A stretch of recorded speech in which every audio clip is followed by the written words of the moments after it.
So that pretty much wraps up our video. We shot a kitchen, we shot a bedroom, and we shot a bathroom. Gives you a good idea of the level of detail that you're going to want.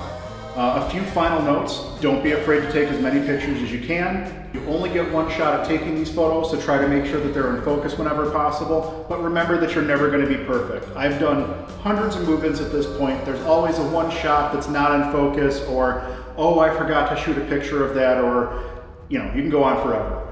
Do what you can do, be as detailed as you want, and make sure that you cover your main bases. One thing I did forget to mention is when you're doing smoke and CO detectors, give those a thumbs up or a thumbs down as well to indicate that they're working. Make sure that you get a photo of them in place, and make sure that you get a reference photo showing where they are in relation to a doorway, a window, something along those lines. Other than that, it's pretty straightforward. The more that you can cover on the front end, the more aggravation it's going to save you on the back end. Not having photos of something the way it was when someone moved in versus when they moved out can cost you a lot of money in the long run, so make sure that you're documenting well.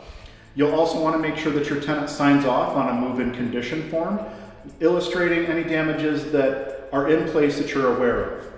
In our lease, we give our tenants 7 days as they're moving in to make note of any other damages. They send a photo of the damage to us, we add it to their photo archive, but we also get the chance to compare their photo to our photos to make sure that they didn't cause the damage when they were moving in. So we do give them the option. There's always something you don't notice when you're moving into a new place. Tenants especially are excited when they're moving in. They want to make sure that they're covering all of their bases when they're moving their things in. So give them the option of adding damages on the report, but give them a timeline. 7 days, that's the cutoff. A weekend, they should know exactly where any damages are in their apartment.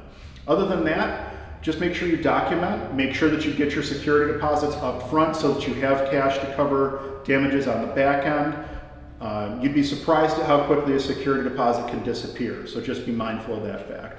One other point I want to reiterate is to make sure you're doing a quarterly inspection of your apartments. Even if it's just a 10-minute walkthrough, you don't have to sit and take photos all the way through, but it'll give you an opportunity to walk through the unit, look for potential maintenance concerns before they become a major issue, and things along those lines.